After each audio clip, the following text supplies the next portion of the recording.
விவரங்களை செய்தியாளர் தன்ராஜ் வழங்க கேட்கலாம். தன்ராஜ், இந்த சோதனை குறித்த விவரங்களை பகிர்ந்துக்கங்க. வணக்கம் அரசி. அதாவது புதுச்சேரி 100 அடி சாலையில் உள்ளது புதுச்சேரி அரசின் வணிக வரித்துறை அலுவலகம். இந்த அலுவலகத்தில் நேற்று இரவு 3 வாகனங்களில் சிபிஐ அதிகாரிகள் வந்துள்ளனர். தொடர்ந்து நேற்று இரவு முதல் கிட்டத்தட்ட 50க்கும் மேற்பட்ட அதிகாரிகள் இந்த அரசின் வணிக வரித்துறை அலுவலகத்தில் சோதனை நடத்தி வருகின்றனர். முதற்கட்ட தகவலாக இங்குள்ள ஒரு அதிகாரி லஞ்சம் கேட்டதாக எழுந்த புகாரின் அடிப்படையில் இந்த சோதனை நடைபெற்று வருவதாக தெரிய வருகிறது.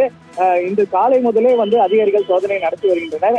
இன்று சனிக்கிழமை என்பதால் அரசு அலுவலகம், இந்த புதுச்சேரி அரசு வணிக வரித்துறை அலுவலகம் விடுமுறை விடப்பட்டுள்ளது. ஆகையால் இன்று காலை அலுவலகத்திற்கு எந்த ஒரு பணியாளரும் வரவில்லை.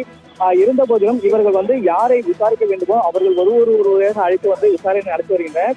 தற்போது சிறிது நேரத்துக்கு முன்பு ஒரு பெண் அதிகாரி ஒருவரை இவர்கள் அலுவலகத்திற்கு வரவழைத்து அவரிடம் தொடர்ந்து விசாரணை நடத்தி வருகின்றனர். இந்த துறையானது, இந்த வணிக வரித்துறையானது முதல்வர் ரங்கசாமியின் அவருடைய கட்டுப்பாட்டில் உள்ள ஒரு துறையாகும்.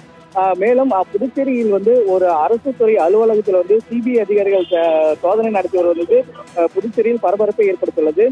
இரவு முதல் இந்த நடந்து வரும் இந்த சோதனையை புதுச்சேரி அரசியல் வட்டாரத்தில் பெரும் பரபரப்பை ஏற்பட்டுள்ளது.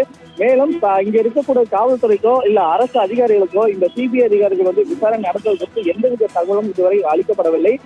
தொடர்ந்து இவர்கள் கிட்டத்தட்ட அதிகாரிகள் தற்போது இந்த வணிக வரித்துறை அலுவலகத்தில் உள்ளே அவர்கள் அந்த துறை அதிகாரிகளிடம் விசாரணை நடத்தி வருகின்றனர். இதன் பிறகு எதற்காக இந்த சோதனை நடைபெற்று என்பது தெரிய வரும். அரசு விவரங்களுக்கு நன்றி தன்ராஜ்.